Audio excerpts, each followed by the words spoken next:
Salut Alexandre, ça va? Bah écoute, oui, ça va, pourquoi tu me demandes ça? T'es malade ou quoi? Imagine que ça n'aille pas justement. C'est le thème que nous allons aborder aujourd'hui. Que faut-il faire pour se prémunir des accidents de la vie? Et est-ce qu'il y a des choix différents à faire en fonction de ce qui pourrait nous arriver? Bah ouais, t'as raison Gaëtan, c'est une idée intéressante. On ne sait jamais de quoi demain est fait, comme on dit. Alors regardons ensemble cette nouvelle vidéo d'Investir Malin pour aujourd'hui et pour demain, la chronique des investisseurs avertis. Et j'ai même envie de dire aujourd'hui, prévoyant Gaëtan. Absolument.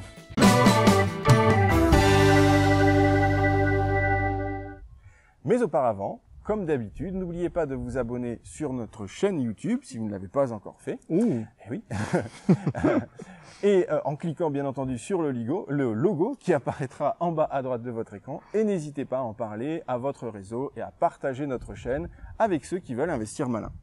Bon, alors Gaëtan, il paraît que tu deviens prévoyant. La Absolument. sagesse de l'expérience et de l'âge. C'est ça. Peut-être que tu pourrais nous faire une petite piqûre de rappel sur ce qu'est la prévoyance. Tu as raison. Commençons finalement par le début. Comme souvent, qu'est-ce que la prévoyance? Eh bien, la prévoyance, c'est une assurance qui protège en cas d'arrêt de travail causé par un accident ou une maladie. Ouais. Et il est important de distinguer trois types qui constituent une assurance prévoyance. Alors, la première d'entre elles, c'est l'assurance incapacité. Alors, imagine, tu te casses une jambe, d'accord? Bon, eh bien, tu ne peux plus travailler pendant 3 mois. Ouais. Eh bien, l'assurance va te verser des indemnités équivalentes à tes revenus pendant 3 mois. Ça marche. Alors, la seconde, c'est l'assurance invalidité. Imagine un dentiste qui se coupe la main. C'est un problème. Eh bien, il ne peut plus exercer son métier de dentiste. Eh oui. Donc, dans ce cas, l'assurance va lui verser une rente équivalente à ses revenus, mais jusqu'à sa retraite. Et enfin, beaucoup moins drôle, il y a l'assurance décès. Alors, bien évidemment, ce n'est pas une assurance pour la personne qui décède. Certes. Mais bien entendu pour les bénéficiaires du contrat. Donc si l'assuré décède, les bénéficiaires toucheront un capital fixé à l'avance dans le contrat et qui sera versé par l'assurance. Ok Gaëtan, mais en fait, toutes les compagnies d'assurance proposent ce genre de contrat de prévoyance. Je vois pas en fait où est le problème. Eh bien, là-dessus, je suis pas tout à fait d'accord avec toi. Ta remarque est valable si l'on considère les assurances incapacité et décès. Ouais. Effectivement. Pour celle-ci, la quasi-totalité des compagnies d'assurance proposent des contrats avec finalement des garanties qui sont assez équivalentes. Alors, bien souvent d'ailleurs, elles sont directement proposées par l'employeur. En revanche, c'est sur l'assurance invalidité que l'on peut trouver finalement à boire et à manger. D'accord. Donc pour l'assurance invalidité, rares sont les compagnies d'assurance qui assurent, non? C'est un beau jeu de mots. Ah oui. Mais c'est malheureusement la vérité.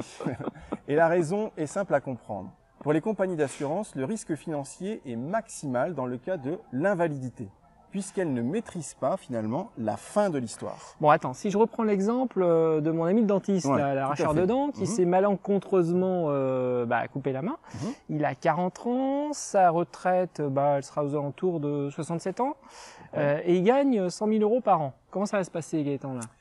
Eh bien, la compagnie d'assurance devrait normalement lui verser pendant 27 ans la somme de 100 000 € par an. D'accord. Eh oui, soit 2 700 000 €.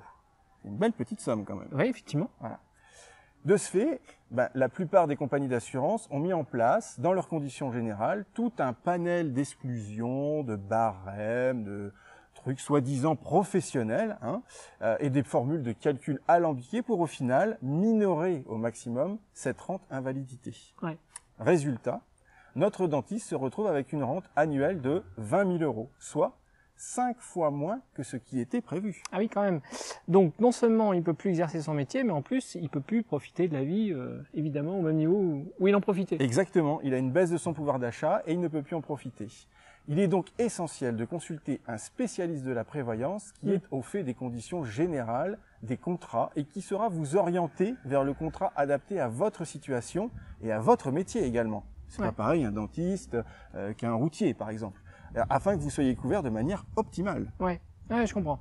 Alors, merci d'avoir suivi notre chronique et si vous souhaitez bénéficier des conseils d'un spécialiste de la prévoyance, nous vous invitons tout simplement à laisser vos coordonnées afin qu'il puisse prendre contact avec vous dans les plus brefs délais.